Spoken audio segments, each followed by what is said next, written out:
The world had been reduced to 3 colors: the dirty white of the snow, the black-green of the pines, and the flat, oppressive gray of the sky. Major John Hayes, commander of Task Force Hayes, wiped the freezing rain from the map case splayed across the hood of his Jeep. The paper map inside was damp, its creases threatening to tear. He tasted diesel fumes and wet wool. Around him, the column was silent, engines idling with a low, nervous rumble. Shermans, M3 half-tracks, and supply trucks full of exhausted men from the 9th Armored Division stretched back nearly a mile down a narrow, muddy logging trace that was barely a road. Every man was listening. The sounds were wrong. The rumble of artillery, which should have been miles to their east, now seemed to be coming from the north and from the south. They were supposed to be in the town of Schönberg, reinforcing the crossroads. But Schönberg was 6 miles back. Or was it 4? The crossroads they had passed an hour ago had been pulverized by shell fire, the wooden signposts splintered and illegible, pointing at crazy angles into the snowdrifts. Hayes had made a choice. The main road, Route N12, had felt wrong. It was too quiet, too open. He'd seen the fresh, deep tracks of heavy armor in the slush, tracks that didn't match their Shermans. On a hunch, a knot of cold fear in his gut, he had ordered the column to bear right, onto this forgotten forestry track. It was a goat path. A wrong turn. Now, his radio operator was getting nothing but static, and the gloom of the forest was deepening as the light began to fail. A young lieutenant, his face black with grime and stubble, approached the jeep. "Sir," he said, his voice barely a whisper, "the men, they think we're lost." Hayes folded the map slowly. "We're not lost, Lieutenant. We're just taking the scenic route." But he was lying. They were dangerously, terrifyingly lost. The logging trace was turning to soup, the tracks of the lead tanks churning it into a brown abyss. They were burning fuel they couldn't replace, and every minute spent here was a minute the Germans were pushing west. The air was thick with the smell of pine and cold steel. Hayes could feel the collective dread of 3,000 men pressing in on him. He had taken them off the map. He had failed the first rule of command. Then a new sound cut through the idling engines. It was distant but unmistakable. Not the sharp crack of American 75s, but the deep, throaty thump, thump, thump of heavy German 88s. And it was coming from the direction of the main road. The road they should have been on. A scout, sent ahead on foot, suddenly burst from the trees, sliding down an embankment, his face white as the snow. He didn't salute. He just pointed back towards the ridgeline they had bypassed. "Major, the N12. God, sir, it's full of them. Panthers, King Tigers, a whole division. They're not even stopping. They're rolling right past, right where we would have been." Hayes and the lieutenant stared at each other. The blood drained from their faces. The silence of the main road hadn't been an ambush. It had been the brief, quiet pause before the spearhead of the 6th Panzer Army, an armored avalanche, crashed over the crossroads they were meant to defend.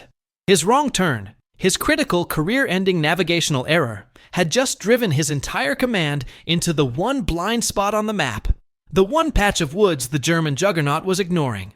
They had avoided the trap, but in doing so, they had just been cut off.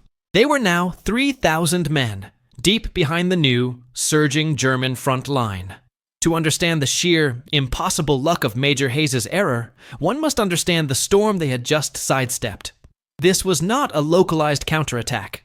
This was Unternehmen Wacht am Rhein, Operation Watch on the Rhine, Hitler's last monumental gamble to split the Allied armies and seize the port of Antwerp.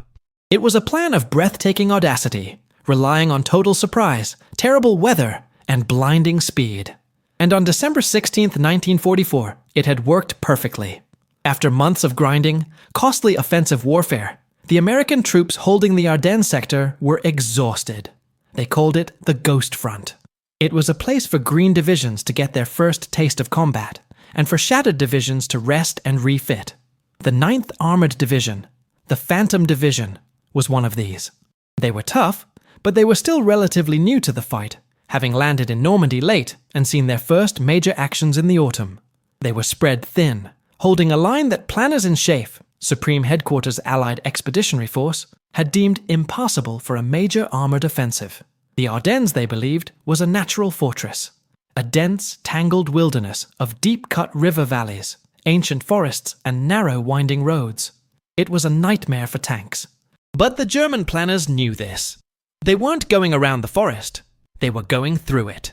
They had hand-picked their roads, charted the weakest points in the American line, and waited for the weather. The fog and freezing rain that now clung to Hayes's column were, in fact, the offensive's greatest ally. It grounded the all-powerful Allied air forces. The P-47 Thunderbolts and P-51 Mustangs were trapped on their airfields in England and France, their pilots staring uselessly at the same grey ceiling that now confronted Hayes. The German spearhead was the 6th Panzer Army, an elite SS force.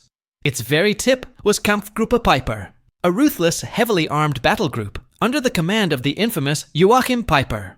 It was this unit, a rolling nightmare of brand new King Tiger tanks, Panthers, and mechanized infantry, that was now thundering down the N12, the very road Hayes had abandoned.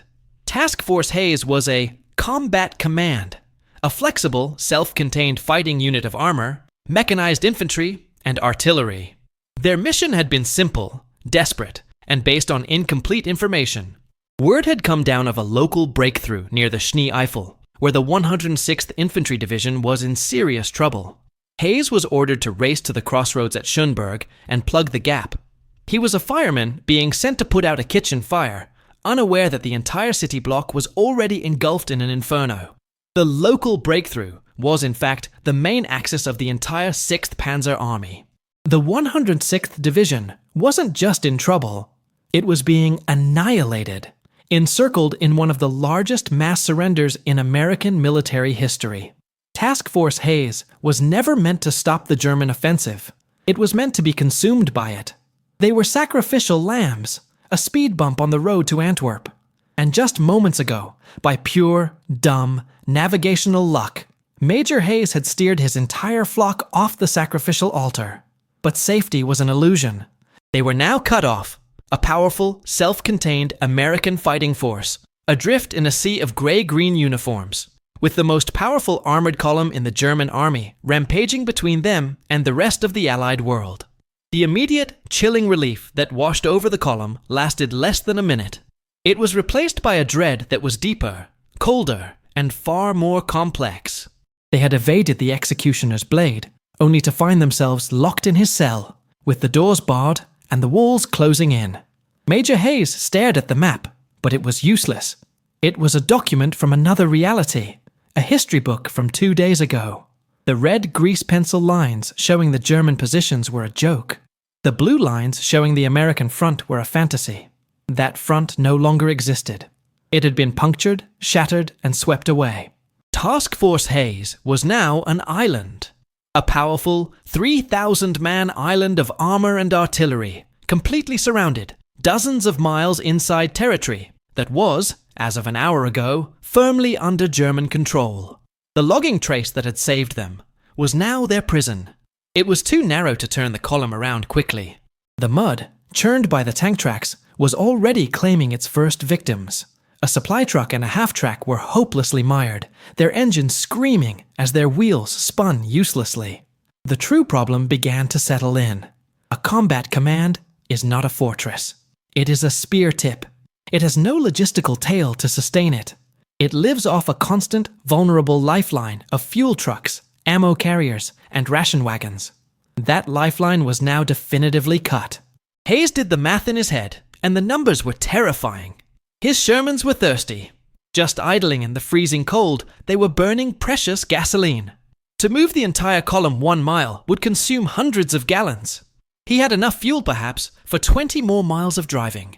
30, if they were lucky. He had ammunition for 1 major, sustained engagement. After that, his tanks would be little more than 18-ton steel coffins. His men had K-rations in their packs, but the field kitchens in the supply trucks held food for maybe 2 days. They were a heavyweight boxer, cut off from food, water, and air. They could throw one hell of a punch, but if they missed, they would collapse. The radio operator, huddled in his Jeep, frantically spun the dials. He was trying to raise Combat Command B, his headset pressed tight against his ears, his knuckles white. Nothing. The frequencies were either dead air, or worse, They were alive with clipped, confident German voices. The airwaves themselves had been captured. The silence from the American side was absolute. It was as if the 9th Armored Division and the entire 1st Army had ceased to exist. Around them, the forest was no longer a sanctuary. It was a listening post. Every snapped twig, every distant engine noise was a potential threat. The real battle, the one they had just bypassed, was a low, continuous rumble to the east. But new sounds were appearing. The occasional crack of a German rifle from the north. The growl of a lone vehicle on a parallel track to the south. The enemy wasn't just on the N12. They were everywhere. The German flood was pouring through the gaps, and Task Force Hayes was a rock in the middle of the river. But the river was rising. The men knew it. The nervous silence that had gripped them before was now replaced by a grim, methodical focus. They checked their weapons. They shared cigarettes in cupped hands. They watched the trees. They waited. The initial wrong turn had been an accident, a fatalistic twist of battlefield luck. But now, every decision rested squarely on Major Hayes' shoulders. To stay put was to be found, encircled, and destroyed. To move was to risk blundering into another, larger enemy force in the dark. He had saved them from the fire, only to lead them into the deep, freezing water. The world was reduced to the damp interior of the Jeep and the faint, flickering glow of a single flashlight on the map. The problem was absolute. They were boxed in. To the east, the American front was a memory. To the north and south, the flanks of the 6th Panzer Army were pushing west, creating two massive crushing arms of an armored pincer. And to the west, the direction of safety, lay the main body of Kampfgruppe Piper and the rest of the German offensive. A raging river of steel they would have to cross. To stay still was to invite death by strangulation. Patrols would find them. 80-8s would be ranged in, and they would be annihilated, piece by piece, in the muddy, frozen woods. To move was to blunder into the spearhead. Major Hayes stared at the map until his eyes burned, the red and blue lines mocking him. He was a commander with no front, no orders, and no hope. He thought about German doctrine. He thought about what he had studied at Fort Knox. Schwerpunkt, the focal point. The Germans, especially SS fanatics like Piper, were obsessed with it. They were on a timetable. They had to reach the Meuse River in 3 days. They would not, could not, stop for a fight they didn't need. They would not send their precious, fuel-guzzling King Tigers on a wild goose chase down a muddy logging trail. They would stick to the main arteries, the Rollbahnen, the hard-packed roads that could bear their weight and speed. They would brush aside resistance, not hunt it down. And they would assume, with perfect logic, that any American units they bypassed were either shattered, retreating east, or preparing to surrender. They would never, in a million years, expect an entire armored combat command to be intact, organized, and moving parallel to them, just a few thousand yards through the trees. That was it. The realization struck Hayes with the force of a physical blow. His wrong turn had been a passive accident. Now, he would make it an active strategy. The forest was not a prison. It was camouflage. The mud was not an obstacle. It was a shield, a moat that would keep the heavy German armor at bay. He grabbed the map.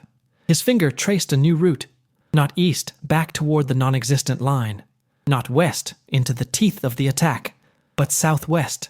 A diagonal line, cutting across the grain of the German offensive, using a network of tertiary farm roads, village tracks, and forgotten paths. It was a route that no sane armored commander would ever take. It was a route the Germans would never think to look for them on. But where to? A lost unit needs an anchor, a rallying point.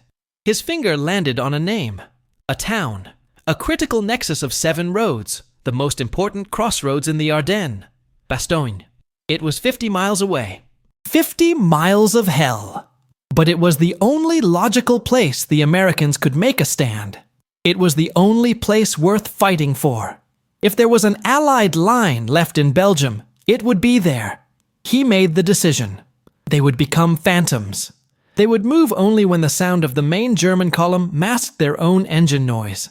They would drive without headlights, navigating by compass and by faith. They would not try to rejoin the army.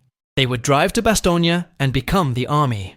He got on the radio, switching to the internal task force frequency. "This is Hayes. All unit commanders, to me. Now." The men who gathered around the jeep saw a change in their commander. The doubt was gone. "Gentlemen," Hayes said, his voice low and hard as the frozen ground, "we are not lost. We know exactly where we are. We're behind the enemy's front line, and we are going to attack them from the inside." The column moved at 23 Aux hours. It was a creature of the dark, a steel serpent 3,000 men long, slithering through the frozen mud on its belly. Major Hayes had given the order: absolute light and noise discipline. There would be no headlights, no cigarettes, no talking above a whisper. The only sound was the low, wet clank and squeal of tracks on frozen earth, the groan of transmissions, and the muffled curses of men navigating by starlight. They were not a column. They were a 3-mile-long funeral procession, praying they were moving away from the grave. Their route was a nightmare. They were using roads that existed on the map only as theoretical dotted lines, logging traces, farmers' paths, and sometimes just open fields where the lead tanks acted as brutal 18-ton bulldozers, crashing through hedgerows and stone walls. To their right, perhaps only 2,000 yards away through the dense pines, was the roll barn, the N12. It was lit up like a highway at rush hour. The men of Task Force Hayes could see the glow of German headlights reflected off the low gray clouds. They could hear the constant, arrogant rumble of Piper's SS Panzer Division, a sound so deep it vibrated in their teeth. They were driving parallel to the apocalypse, separated only by a single ridge and a few hundred yards of forest. Every man in the column, from Major Hayes in the lead jeep to the last shivering infantryman in the last half-track, felt like a man hiding under a bed while a murderer stomped through the house. The tension was unbearable. At one point, a German flare shot into the sky, arcing high over the Rollbahn and bathing the entire valley in a sickly chemical green. Every man in Hayes' column froze. They could see their own breath, their own white-knuckled hands on their weapons. They were convinced they could be seen. But the flare was for the German column, not for them. It sputtered, died, and plunged them back into a darkness that suddenly felt like a warm, protective blanket. Navigation was a work of pure, agonizing faith. The lead jeep would stop. Hayes and his navigator would jump out, huddle under a poncho with a red-lensed flashlight, and stare at the map and a glowing compass. They were ticking off landmarks that barely existed. A ruined chapel, a fork in a stream, a single stone farmhouse. Twice they found their path blocked by bridges that had been preemptively blown, not by the Germans, but by retreating American engineers hours earlier. The engineers in Hayes' own column had to work in whispered, frantic haste, felling trees with handsaws, not chainsaws, to create crude log bridges, all while the sound of German armor grew louder. The cost was measured in fuel gauges dropping toward E, and in the raw, frost-bitten nerves of the men. Then, the inevitable. Dawn, December 18th. They were nearing the village of Houffalize when the lead scout, on foot, came sprinting back. He wasn't whispering. "Panzers! Sir! Panzers in the road!" Hayes' blood ran cold. This wasn't the main column. This was a flanking unit. A Jagdpanther and 2 Panzer I-4s parked at a crossroads, their crews standing around a small fire, brewing coffee. They had blundered directly into an enemy checkpoint. There was no time for finesse. Hayes' voice, cracking over the radio, was sharp. "Lead platoon! Engage! Engage! Suppress and bypass!" The first Sherman in the line, a 75mm commanded by a sergeant named Pops Ryland, didn't hesitate. It lurched around the bend, its gun already traversed. The 75mm cracked, the high explosive shell vaporizing the group around the fire. The Jagdpanther's long 88 mitted gun began to swing around, a deadly elephant's trunk. But it was too late. 2 more Shermans rounded the bend, firing on the move, their shells bouncing harmlessly off the sloped frontal armor. But the volume of fire was terrifying. The surviving panzers, caught cold, returned a few wild shots as Hayes' column flooded past the crossroads, not stopping to fight, but running the gauntlet. One Sherman took a hit and brewed up instantly, blocking the road. "Push it!" Hayes roared. The tank behind it rammed the burning wreck, pushing its sister vehicle into a ditch as the rest of the column streamed past, machine guns blazing into the woods. They didn't win the fight. They bypassed it. And they were through. They had punched a hole, paid the toll, and were gone. Hours later, exhausted, low on fuel, and caked in frozen mud, they crested a final ridge. And they saw it. Battered, but standing. The town. Bastogne. The column didn't roll into Bastogne. It crawled. It limped. The men of the 101st Airborne, who were themselves streaming into the town on trucks, looked on in stunned disbelief. The paratroopers were elite, but they were light infantry. They carried rifles, machine guns, and bazookas. What they saw now was a ghost army. A procession of mud-caked Sherman tanks, some scarred from their brief, violent encounter, their 75mm guns pointing at the empty gray sky. They saw half-tracks full of men who looked more like zombies than soldiers, their faces hollow-eyed and black with a 2-day-old stubble of grime, diesel, and fear. This wasn't a retreating unit. This was an apparition. It was an entire armored task force, appearing from the wrong direction, from the east, from the heart of the German advance, when all other Americans were fleeing west. Major Hayes found the 101st's command post in a Belgian army barracks. He was brought before the acting commander, Brigadier General Anthony McAuliffe. McAuliffe, a gruff, no-nonsense artilleryman, was in the process of creating a 360-degree defense for a town he had only just occupied. He was being told by frantic staff officers that the 2nd Panzer Division was closing in from the south, and the Panzerlehr Division was racing to cut the road from the west. He was about to be surrounded. He looked up at the mud-caked, exhausted major. Hayes kept it simple. Sir, Major John Hayes, commanding Task Force Hayes, 9th Armored Division. We got separated. We have 3,000 men, operational armor, and a full combat load of artillery ammunition. The room went silent. To McAuliffe, this was not a report. It was a miracle. He had been preparing to fight a holding action with infantry and a few scattered elements of the 10th Armored. He had been praying for anti-tank guns. And now, a full-strength, self-contained armored combat command, a spearhead, not a rearguard, had just materialized out of thin air inside his perimeter. He didn't ask how. He didn't care about the wrong turn. He just pointed to the map splayed on his table. Major, he said, his voice grating with purpose, you're not separated anymore. You're the new mobile reserve. The results were immediate.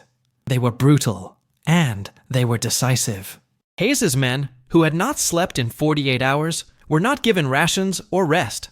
They were given sectors.